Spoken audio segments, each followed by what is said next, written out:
Got it. Oh, wait. Yeah, let me see.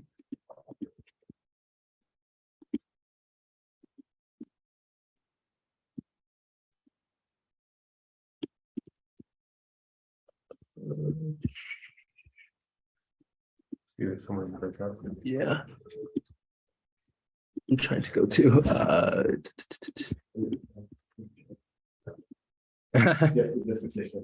yeah.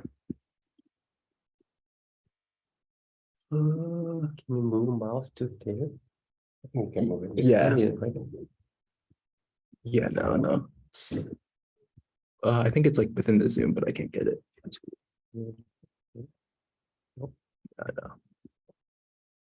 Yeah, we go. Okay, cool. There we go. All right, so I think we can get started. Just like up your screen as well.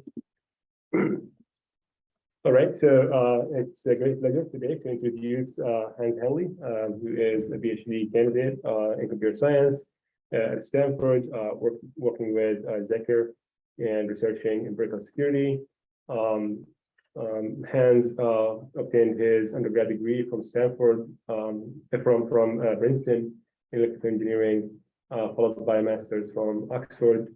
And at Stanford, he has been supported by the National Science Foundation's Graduate Research Fellowship, as well as Stanford's University Edge Fellowship, among other many great accolades. And so with that, I will share the floor.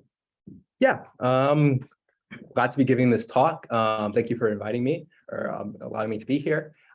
This talk is called Tracking the Influence of Russian State Media Narratives about the Russo-Ukrainian War. It combines work from two different papers that were recently accepted to ICWSM 2023. I was going to go a little bit into my background, but I don't think that's necessary. But yeah, I got my undergraduate degree from Princeton in electrical engineering. I got 2 master's degrees, one in computer science and another one in statistics at Oxford, supported by the Daniel M. Sachs Fellowship. And now I'm doing my PhD in computer science, and I'm a rising 3rd year, just to give a little bit of brief overview of what I've done. And just a disclaimer before we begin this talk, I recognize that the war is an ongoing conflict, and I want to be sensitive about this topic while also being objective. So throughout this talk, I'll try to maintain a completely objective overview of what's going on, and also trying to be sensitive to the fact that a lot of people are dying, and there's a lot of violence going on at the moment. So if you don't already know, on February 24th, the Russian Federation announced a special military operation to demilitarize and denazify Ukraine. Since the invasion, at least 6,546 confirmed Ukrainian civilians have died, according to the WHO. I think the most recent estimate, I looked it up last night, I think it's gone up to 13,000 since I made these slides. However, these are just estimates of confirmed Ukrainian civilian deaths. People, or the WHO, has actually estimated that around 20,000 people in just the city of Mariupol have died throughout this invasion. So this is a very serious conflict, and it has taken up a lot of international headlines since the invasion. In conjunction with all the military operations that are going on within the country, Russian disinformation about what has been going on in the country has abounded. For instance, when President Putin first invaded the country, invaded Ukraine, one of the ostensible reasons why the Russian government was going into the Ukraine was that the Ukrainian government was controlled by neo-Nazis, and the Russian government was going in to basically cleanse that element from the Ukrainian government.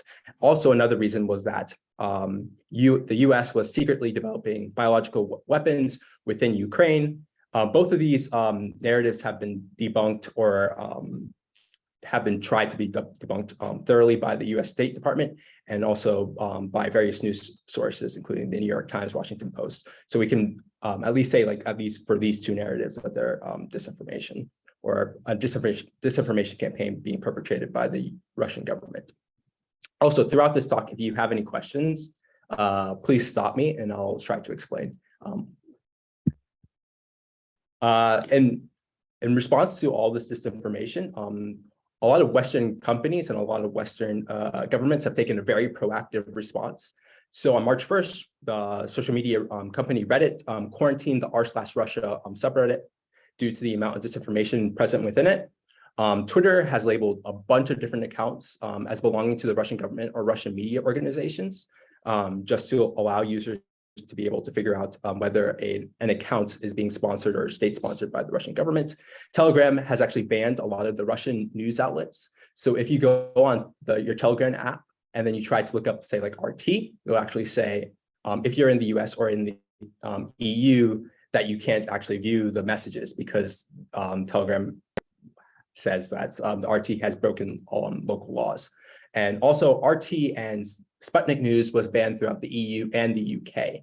So there has been like a very active response amongst governments and amongst media organizations in trying to get rid of Russian disinformation about what's going on in Ukraine. However, despite this large response that media organizations have taken, and also governments, disinformation about the war is still very much present across like various social media platforms and in the news media. So this is a picture actually from May of 2022.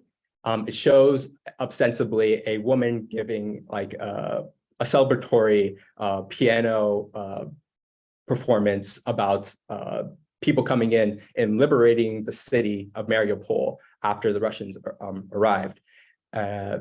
Now this is obviously, this picture is not even from the city of Mariupol, but on Reddit, people were presenting it as this. And as we said previously, around 20,000 people in Mariupol died. And that was back in, I think that number is still from back in May. So this type of disinformation campaign is still going on throughout Reddit, even though Reddit has taken very much a very aggressive approach to getting rid of these narratives.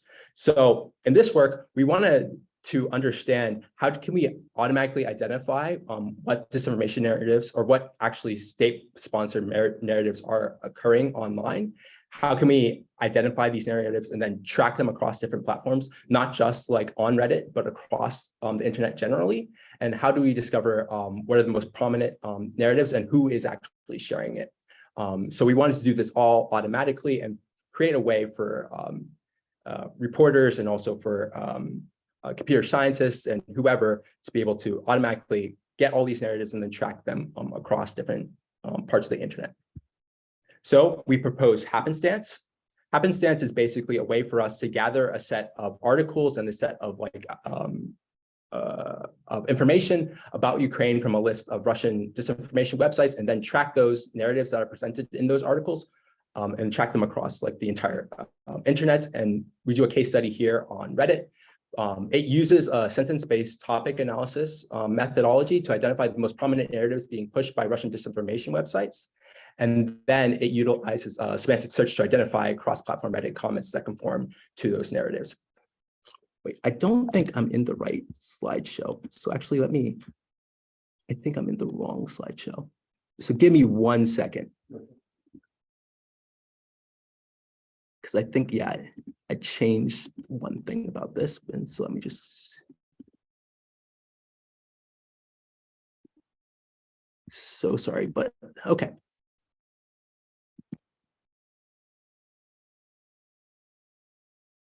Okay, so then we utilize sentence level topic analysis to identify the most prominent top narratives being pushed by Russian disinformation websites. And then we utilize a semantic search algorithm to identify cross-platform Reddit comments that conform to those narratives, allowing us to track the presence of those particular topics and those particular narratives promoted by the Russian government. And then we see using this methodology that we can extend it to tracking topics across Facebook, Twitter, whatever have you, so we can actually see which particular Russian narratives or which particular topics that are being pushed by the Russian government are being spread on other platforms. But we do, for this work, we at least just do it for Reddit, just to give you guys an example. Okay, so first we had to actually gather the set of Russian articles about Ukraine to see what narratives the Russian government was actually pushing. So we actually got a list of 10 different Russian disinformation websites as labeled by the US State Department. We collected around, I think it was 2,500 different articles. I won't go into detail about how we scraped those articles. I think it's somewhat boring and not super pertinent to you understanding this full work, but we collected the articles from RT, Strategic Culture, Sputnik News, Newsfront, TASS, katehone.com, geopolitical, et cetera, just to get like an understanding of like what narratives are being spread by the Russian government and how much these websites are spreading them. So, and again, I didn't label these websites, they were labeled by the US State Department as spreading Russian disinformation, Russian misinformation narratives. So once we had collected all those topics from those articles, we wanted to extract the topics for them to actually see what narratives that these disinformation websites were spreading. Oh, ordinarily, what you would do in order to do that is that you would use some of these like more conventional topic analysis algorithms, like latent semantic analysis, latent Dirichlet allocation. I'm pretty sure like most of you know about these pretty like high level topic analysis algorithms. But the issue with using these is that what's returned when you actually run these algorithms are pretty high level topics, one. Two, because we want to be able to track these topics across different platforms, we need to have more fine-grained topics. And also we wanted to be able to also figure out how these topics are interacting across different websites and across different platforms. So just doing this like latent, using these like high-level topic analysis algorithms wasn't really going to give us exactly what we wanted. And also, when you usually do these type of algorithms, you usually get like the top 10 topics, and then you like do some analysis on like the top 10. And we wanted to be able to analyze and understand narratives that were, you know, on the course of like hundreds of different topics or hundreds of different narratives that are being spread. So these weren't going to work. So instead, we use the key idea that we can actually segment each article into its individual sentences and assume that each sentence about each article is about one topic. I mean, hopefully when you're talking or when you're writing an article, each sentence is about one thing. So I don't think this is a super controversial assumption. We then utilize a large language model approach as outlined in the paper BERT topic to map these sentences to an embedding space. And then we perform hierarchical clustering to identify the topic clusters and narratives that are present within those within the embedding space. So in a nutshell, we take the Russian disinformation articles, we segment them into their individual sentences and map them to an embedding space. And here's a 2D rendering of that like embedding space. The embedding space is actually 768 dimensions, but we show a 2D rendering of that there. And then once we have that embedding space, we can then cluster the articles or cluster the article sentences in order to identify the individual parts of it that are about specific topics. So in this, and here we can actually see topics about like gas, you know, because a big part of the Ukrainian war was the fact that the Russians were using gas in order to pressure the Europeans not to push sanctions on them. We see stuff about biological weapons, the disinformation narratives that we were talking about before. We see stuff about the Azov battalion and neo-Nazis, which we had talked about before as a disinformation narrative. But we basically see all these different topic clusters that we can then do analysis on. So here's a close-up. We see the biological weapons, we see the Azov battalion, and we see another topic about strikes in air and military infrastructure. So just going over this again, so just to hammer it home, we take the Russian disinformation articles, we separate them into their sentences, we embed those sentences with MPNet. MPNet is actually trained on semantic search, so it's actually trained to find semantically similar sentences and semantically similar paragraphs, and that's a very important part of this algorithm. Otherwise, it really doesn't work. If you just use a normal version of BERT, BERT is a bit too dispersed in order to give you actually like coherent topic clusters, but with MPNet, you can actually do this well. MPNet is a large language model that was actually proposed by Microsoft in 2019, and it's actually super helpful for this work. We reduced the dimensionality of the topic space from 768 to 5. This part of it is important because otherwise you run into the curse of dimensionality when you're clustering things. Because if it's like you try to cluster embeddings that are 768 in dimensionality, it's going to take forever and it's not going to work. So we have to reduce the dimensionality, and then we run HDB scan to cluster those the embeddings, and then we extract keywords and actually so that people can understand what the topics are actually about, or the topic clusters are actually about. And we use TF-IDF to do that. TF-IDF stands for term frequency and verse document frequency, and it basically allows us to extract keywords from each topic cluster. I think there's a question. I think we can get to that.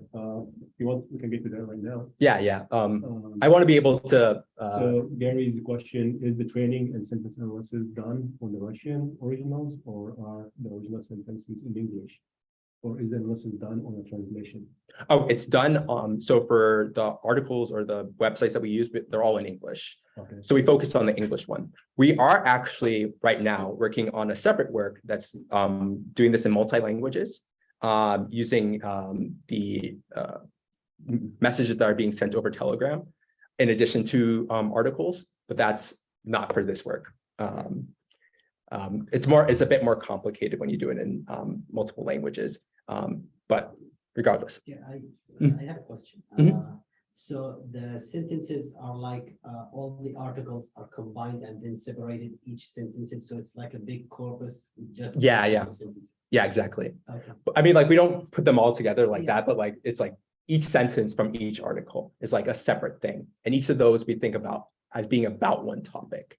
Yeah, because otherwise, in the other types of approaches that you would use, like LDA and all that, that usually assumes that documents or the things that you're putting in are about multiple topics, and that generally goes into how the algorithm works. And if you do that, say like if you do that for like one sentence, that doesn't really compute.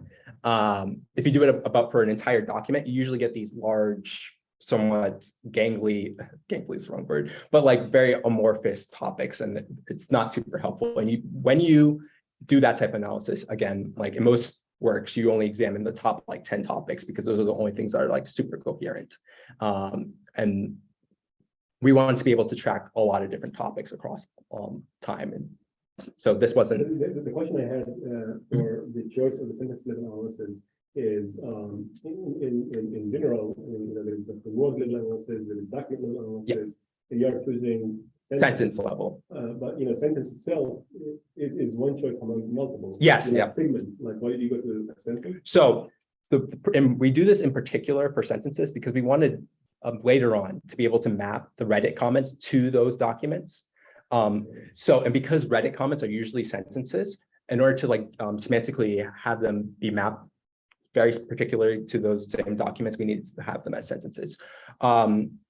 You could have used a different type of semantic search algorithm that would uses like documents and then uses like queries in order to like match it. But we didn't use that approach is because we wanted to be able to take a large corpus of different documents that are about a particular topic, combine them all together, and then map sentences to Reddit comments to those clusters. So I'm viewing things in a broader context where, like, for example, other comments could be like paragraph. Yeah. Or could be like part of the paragraph. Yeah. Yeah, there's different ways of doing this, but we mostly just chose sentences so that way we can later take social media stuff and then that was the main thing. We'll also get to some cool things that you can actually do with this when you use sentences. Is there a specific reason why you use that for reducing the Yeah, so you could have used PCA. You could have also used TSNE. The reason why we use UMAP is that it largely keeps the structure of the embeddings intact. So that was like why. That's basically it. If you use and with PCA, that could have worked. It's just UMAP was in our work better. That's basically it. There's not like a super, and TSN and TSNE was just bad for keeping structure. Okay, so when we do this, we actually look at the topics that we actually extracted from all these different documents and all the different document sentences, and we see that we wanted to make sure, like, oh, we weren't just like doing this and not able to extract actually important topics, or that the sentences weren't being mapped to like the topics that were they were ostensibly about. So we ran an evaluation on 20 different clusters, and we see within these clusters that the sentences that are mapped to them, or like being clustered in them, actually match the topics. So yeah, it works. So that's good. Using this approach, we can actually see the number of articles that mentioned each topic. So, for example, we take topic 1, it's about Joe Biden's role in the Ukrainian war. We see that RT has published 44 different articles that mention that. We see that for topic 2, for biological laboratories, we see Sputnik News has mentioned 44 articles about that. With LDA, you couldn't really do that because it usually gives you a topic distribution along these different topics, and because it's like, oh, it will give you like the percentage, it doesn't really translate into like, oh, was this sentence actually, or this document actually talking about this particular instance.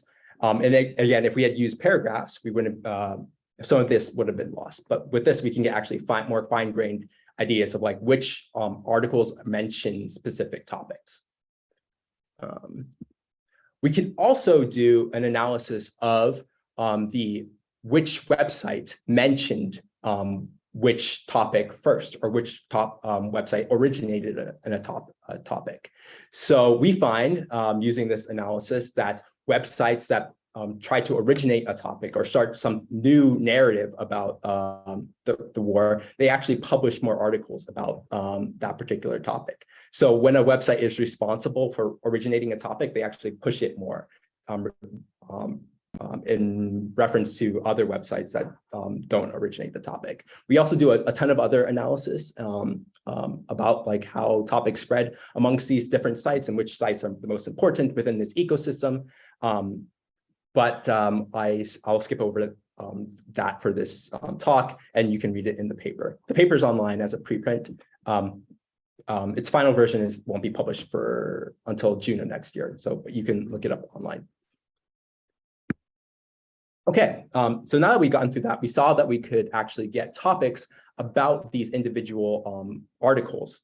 But then how can we track those same topics or those same narratives on Reddit or on another type of social media platform? So we need to be able to map Reddit comments to those narrative clusters and then see, oh, are there Reddit comments or other type of social media posts that are actually relevant or actually talking about the same things as those Russian media outlets.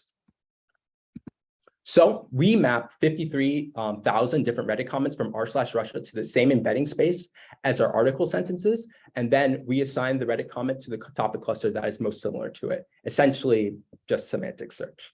So, quick question. Yeah. Well, there is a possibility that a single segment sentence would map to multiple topics in reality. Yeah, we'll get to that. Yeah, okay. Yeah. So in a nutshell, we take the Russian disinformation articles, we put them into the embedding space. Once we have the embedding space, we extract topics, and then we map Reddit comments to that embedding space. So so for example, if a Reddit comment was, Ukraine was developing biological weapons with the assistance of the US government, it would be mapped to be the closest to the biological weapons, pathogens research biological weapons cluster.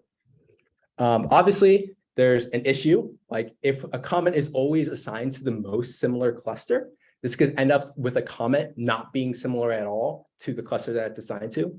This is like if Attila the Hun were to walk into this room, there's someone in this room that he would be the most similar to, but hopefully he would not, the similarity would not be too high. Similarly, like we want to be able to map comments to clusters that are actually similar to that cluster. So we need a minimum threshold for assigning a comment to a particular cluster. This is actually mapping out how many Reddit or the percentage of Reddit comments that actually get mapped when we use different similarity threshold. If we use a similarity threshold of 0, obviously all the comments get mapped. And if we use a similarity threshold of 1, none of the comments get mapped. I think, yeah, there's a question. There is a question from Joe. So would the TF-IDF score of the clustering at the end of the pipeline that you had be skewed to the longer sentences in your model, since they may get a higher score, especially if there's a run-on the sentence, like this accidentally typed since it ignores the linguistics and have more topics.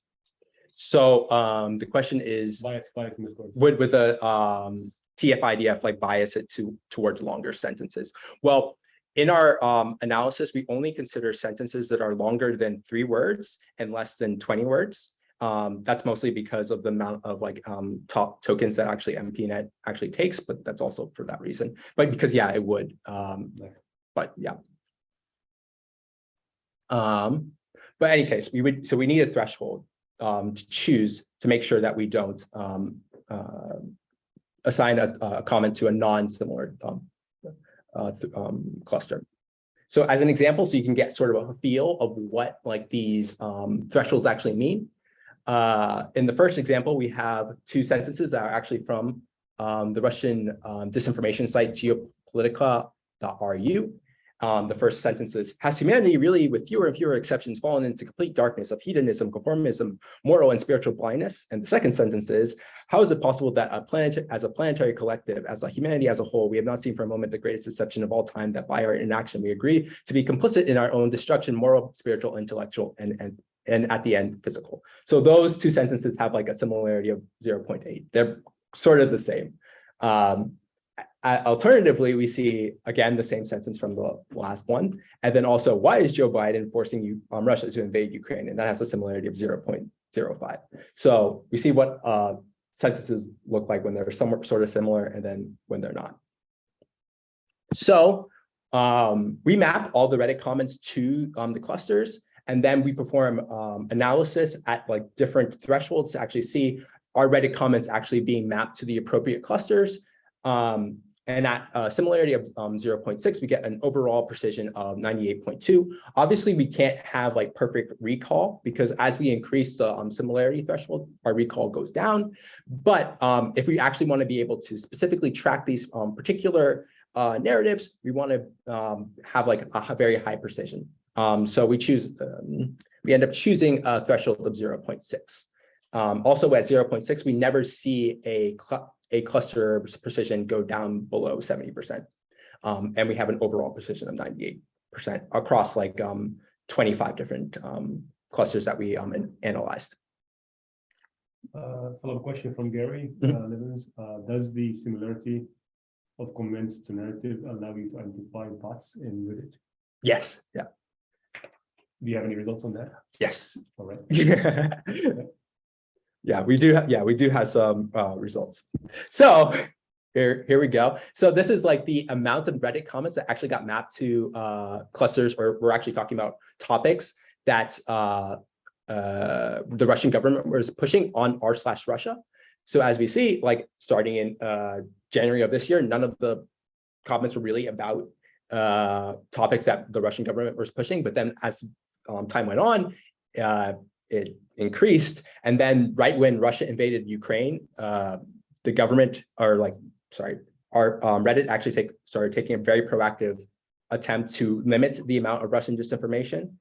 So they actually deleted like a ton of comments, and then we see a downtick and then slight uptick, and then Reddit decided no more r/Russia, and they quarantined it. Yes.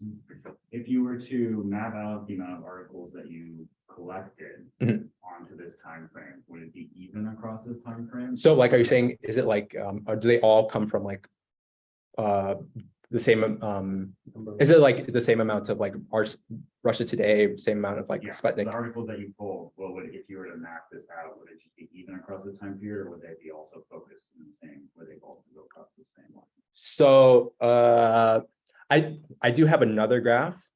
It's not in this this work, but I can pull it up if you want to see that. Okay. Just because Yeah, because it's going up like that, but I can show you another graph that, but it tends to be around like March 15th that things start to curtail a bit for them for the articles, but I can show you that graph. Okay. Sorry, but it's not in this presentation. We also so at a threshold of 0.6, around 40% of r/Russia comments get mapped to Russian narrative clusters. We also do this across other subreddits, and we see across 10 other political subreddits that's around 10% of their comments get mapped, as opposed to 40% in r/Russia, and then we actually see 61.8% in r/Politica or r/Geopolitics, which sort of makes sense. You know, they're probably talking about the Russian and Ukrainian conflict because that's what that Reddit is dedicated towards. So we have somebody who raised his hand in the audience. Please unmute yourself and ask your question. Yeah, I had a quick question about so this analysis is a asymmetric analysis. You're looking at it from the Russian news outlets. Yeah. Have you looked at it also from the Ukrainian news outlets in terms of looking to see if the news propaganda or is symmetric, asymmetric? What does that look like? So we haven't done that, but we're doing it right now. So we have a submission to www that's actually looking at that right now. But it's not, it wasn't part of this work that we were doing at the moment. Are there any insights you can share from that? Yeah, work, yeah. in terms of. So we actually did like sort of this a similar analysis looking at I wouldn't want to call it like Ukrainian propaganda. That sounds wrong, but like messages that the Ukrainian government wants to get out. And then we looked at how those messages that were published by the Ukrainian government and like pro-Ukrainian Telegram channels, how they were affecting news, mostly Western news. So stuff in the New York Times, stuff in the Guardian, stuff in like the Wall Street Journal. And we find it's about like 20%-ish using this type of methodology, or like are similar in terms of like how they talk about the war. But yeah, it's not part of this work, but it's part of an upcoming submission to www. Did I answer your question? Or is that sufficient? Or are you able to talk? I think Yeah, that's fine. Cool. Thank you. Cool. So we can also determine which Reddit comments are about known Russian disinformation topics, because as we saw prior, we were able to identify like the biological weapons cluster, and we were able to identify the neo-Nazi cluster. And then we can actually say, okay, how many comments or how many r/Russia comments or how many r/Democrats comments are about those particular things. An issue with this is that, especially with how we collected the comments, is that a lot of them got deleted while we were doing this. But even after moderation of the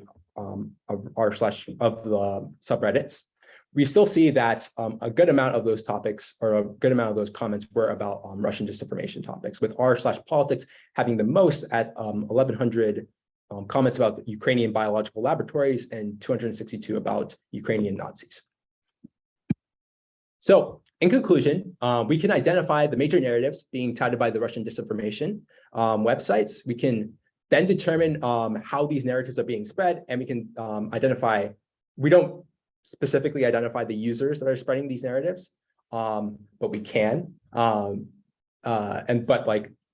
Within our work, we identified particular users that were spreading these narratives, but we didn't, list their names or anything because we don't want to like dox them or de-anonymize them. But companies can use this approach in order to identify people who are spreading particular types of narratives or are talking about certain types of things. And then we can also identify the users and also where specific disinformation narratives are being spread online. And so this was the work that we did under happenstance. Does anyone have any questions about what this like this past like segment is, because we're about to go into a slightly different analysis. Okay, cool. So another question that we had was, how does Russian media interact and affect other news ecosystems? Because in this past, in the happenstance work, we saw that like Russian news media had like an outsized effect on or influence on Reddit. We saw that there was like a similarity in the topics that they were talking about. But we wanted to see, like, is there a similarity in topics that people are talking about, like within different news outlets, amongst the different news outlets?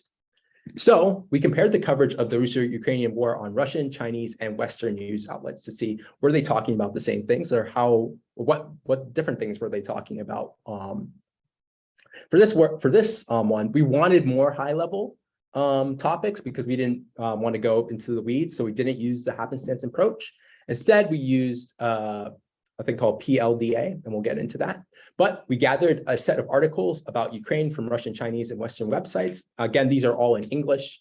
So we got it from Western sources. We got it from CNN, New York Times, Washington Post, Guardian, Yahoo, Reuters, Fox, and NBC News. From Russian, the same sets of websites. And then from Chinese ones, we got it from China Daily, CGTN, Global Times, the electronic China News Service, People's Daily, and CCTV.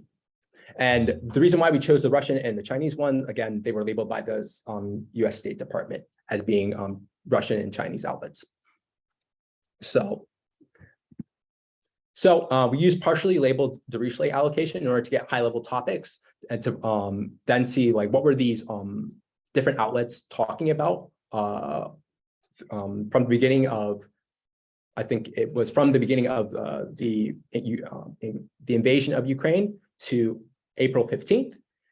We saw that in terms of shared topics, they were all talking about some of the military operations that were going on, about some of the sanctions, the shelling of cities, some refugees, and then like NATO's, the North Atlantic Treaty Organization's role in the conflict.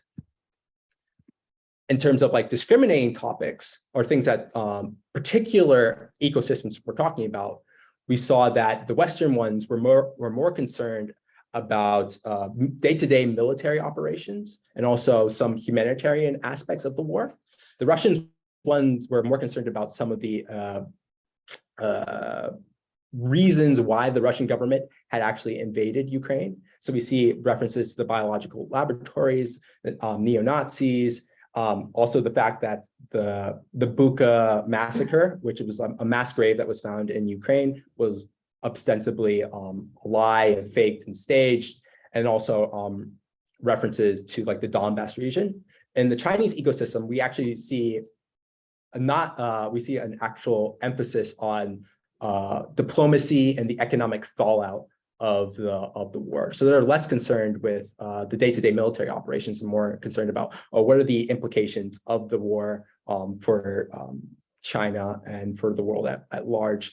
But we also see an emphasis on the biological lab theory that was pushed by Russia with 103 different articles having that as its main topic.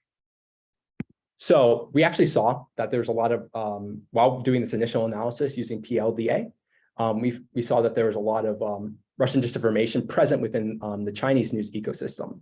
In particular, the narrative about Russia developing biological weapons, or sorry, the US developing biological weapons in Ukraine. So we saw that a lot in the Chinese ecosystem. This was even a tweet or a picture in a tweet by Zhao Lijian, where he's the head of the MFA, or Ministry for Foreign Affairs in China, or the head spokesperson. And it's basically questioning what the US is researching in Ukraine, and has like all this information.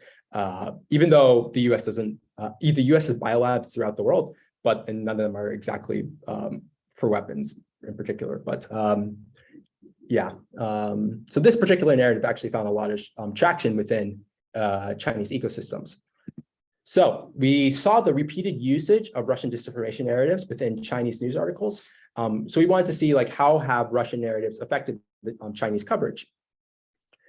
So we actually take the 7 different news outlets that we had prior of Chinese sources, and then we scrape their articles, their Twitter accounts, and their Weibo accounts. Weibo is a Chinese version of Twitter, and except in Chinese.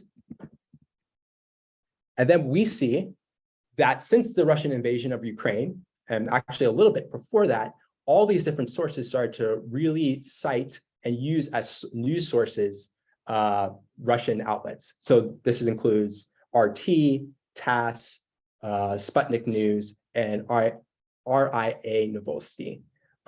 So beginning at the war or a little bit earlier, a lot of these Chinese news outlets were using Russian news sources. Good question. Can I follow up on this slide? The question from Xiaoqian Wang says the Chinese ecosystem noted here actually targets English-speaking. Yeah. Any insights on how misinformation platforms target other languages and regions? So the Weibo one is in Chinese specifically, but the news articles and the Twitter are in English. But we didn't do analysis on other types of languages, but we did do the Weibo one, which is in Chinese. Thanks. So actually, if you these are the accounts on Weibo, and we also see like them mentioning, in addition to being to citing Russian outlets, they also mention these different disinformation narratives pretty extensively with Global Times. That's the Huanqiu Shibao, the sixth one in the list, actually mentioning them the most, and that's Global Times. Finally, we fit a negative binomial model on a collection of 39 different outlets, not just including the ones that we had prior, but on 39 different outlets Weibo posts.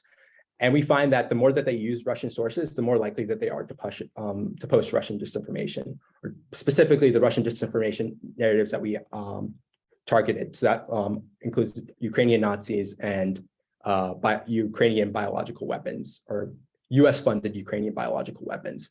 For every 42 citations of Russian sources, we found that the number of expected posts about Russian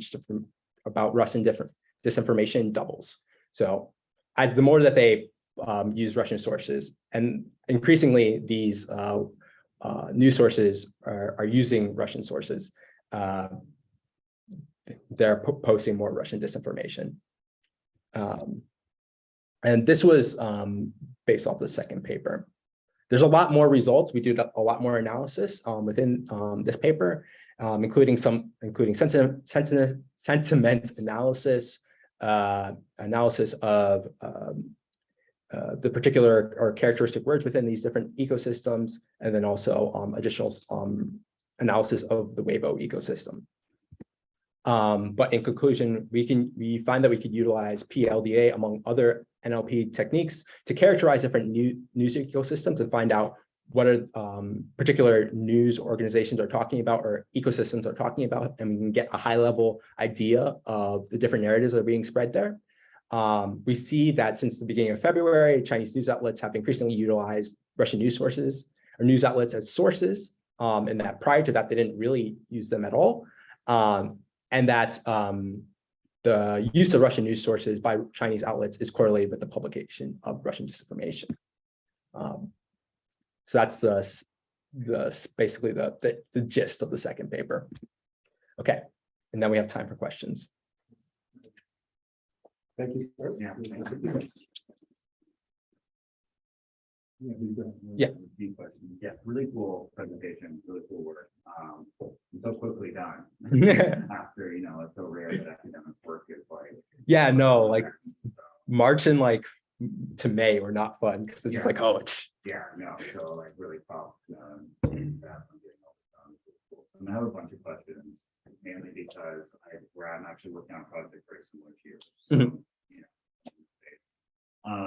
I'm wondering, so on your last point about the Chinese sources citing Russian sources, you could argue that, misinformation thrives in environments in which there's an information gap or an information hole. Yeah. And a war is like a perfect example of that, where no one really knows what's going on, especially at the beginning of the war. Yeah, yeah. So people are probably going to get fooled by misinformation or going to report things from Russia. You see like Western sources reporting things from Russia. Yeah, yeah. We don't know. So you think that's what's explaining this like big spike, like this full information rather than just Yeah, I would tend to agree with you. okay.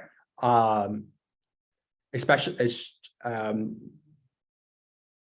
I would say like there is that big hole in like actual information about what's going on in the war. Even on in English sources, they sometimes mention, like you said, what the Russian government is reporting on particular aspects of what's going on. There's just an aspect of this that on the Chinese side, at least, that there's like a somewhat more political angle to a lot of this reporting, where China has sort of aligned with Russia in terms of like what the actual official narrative is going on. So at the beginning of the war, when President Putin was giving his speech about, okay, where we're going to go in, demilitarize and denazify Ukraine, there was a speech that he gave, and it was posted on Weibo, and it got, I think, over it was 1 billion impressions. So there's like an aspect of this, and at the beginning of the war, there's a whole bunch of like information about how there was like a sucking of Russian news sources within China. So we were mostly trying to like actually quantify that aspect of it. But I would agree with you that there is that like aspect of like, oh, no one really knows what's going on. Sometimes like you'll read the news and they'll doubt the Ukrainian sources because they're like, oh, this is probably exaggerated, or this is probably, we don't really know. So there is both of that. But we wanted to capture, I guess, or give like a number about like, to what degree are these sources like using Russian sources? And then like, if you use a Russian source, how much more likely are you to publish known disinformation? Yeah. And then I'm gonna just 2 quick comments. You can not respond to them because I want to give everyone else time to respond. So I think you quickly glossed over how you chose these articles, but I wouldn't be so quick to dismiss, the importance of that, because TASS doesn't just report misinformation. Yeah. They report a lot of true articles. Yeah. And only like some proportion. So, you say that this is all Russian misinformation, but I'm sure Oh no. Oh, so that's a misnomer. I say that all these are Russian state media narratives. Okay.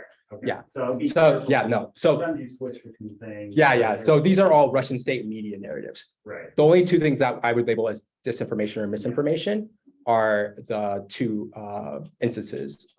So like the biological weapons and the Ukrainian Nazis. So those are the 2 things that we're calling disinformation or misinformation. Everything else is Russian state media narratives. Okay. Sorry, No, okay, that makes sense. And then the last point on the Reddit sentences, I mean, you could see a lot of people made fun of these Russian narratives on Reddit or on social media, and you could see someone quoting a Russian, exactly verbatim, a Russian, a TASS article about biological weapon, and then putting in a laughing emoji at the end.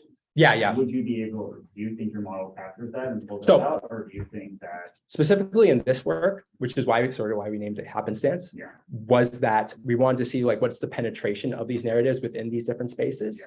So for a separate work, we are doing like domain-based, aspect-based sentiment analysis in order to figure out whether the topics are actually like, do they agree with what the articles are actually talking about? But for this, we wanted to see like, oh, what's the penetration? Like, how are these narratives actually finding their way into different ecosystems, and to what degree are they? Which is why we named it happenstance, because we're just like happenstance. Yeah, yeah, no problem. So we have a question from Florian, and he's asking, he did not quite catch the list of Western sources analysis, but he's wondering, would it make sense separate analysis of Western sources by such labels as traditional MSN, media, and social media news sources? Yeah. And run separate analysis on subgroups? Yes, it would. I completely agree. Which is why we're not doing it specifically for this. paper, but or not, we didn't do it specifically for this paper, but there's a larger work that we're working on called Jacquard that's actually doing that. It's separating out news sources, Western news sources by mainstream, or what we call authentic news, alternative news, and then conspiracy theories. Nice. A follow-up also from Florian asking, similarly, would you expect differences among Western sources comparing North American versus, say, European-based ones? Yeah. Or English-speaking Western countries versus non-English-speaking Western countries like Germany? Yeah. So when I said Western, I mostly meant Anglo-American, or like what's the proper term? Like, you know, Australian, Britain, Canada, English speaking. I meant mostly that. Right. So another question from Shishan Wang. How do you verify that NLP techniques are accurate and not biased? Like sentence in a cluster is indeed conforming to the same topic. So we actually took 25 different random clusters and then like manually verified them. We had like 3 people do it for happenstance. So we just took 25 different clusters and then like saw what sentences. Yeah. So we had to manually do that. But yeah. I see. One question I had, I think it got inspired by the this table that you had, where you have like the 3 different regions.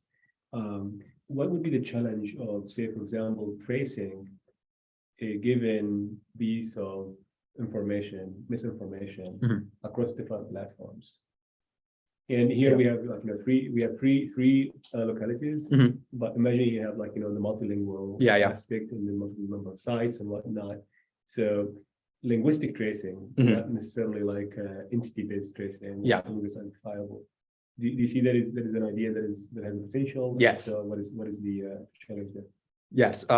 So there's actually, it's basically the Jacquard work I was talking about. Okay. So I can give you a little idea of like what we're doing for that. We're basically scraping or getting the news that has been scraped from Common Crawl for 6,000 different sites across different localities. And then actually tracing how different narratives and different ideas have been spread over those 6,000 sites since 2008. So it's like a ton of different data. And then we're using basically the MPNet model in order to then, see like whether these are about the same topics. And we're using a slightly different topic analysis algorithm to do that. But it's kind of like the same idea. And then in order to make it multilingual, we're not actually using MPNet, we're using this slightly other thing, but like, yeah, so there's a challenge about like actually figuring out if they're actually about the same topic, which we still have to get a bunch of like foreign language speakers to actually help us manually verify all that. Secondly, what's your name? Kevin. To Kevin's point, we are also working on like trying to get like that domain-based aspect sentiment analysis to work to make sure that when those different websites are talking about something that's similar, are they talking about it in the same way? And then we have to verify that across different language speakers. So there's that. So for this upcoming paper that we're submitting to Oakland, IEEE S&P, we have to basically just get like a bunch of different foreign language speakers and ask them, do these topics align, and are they talking about the same thing?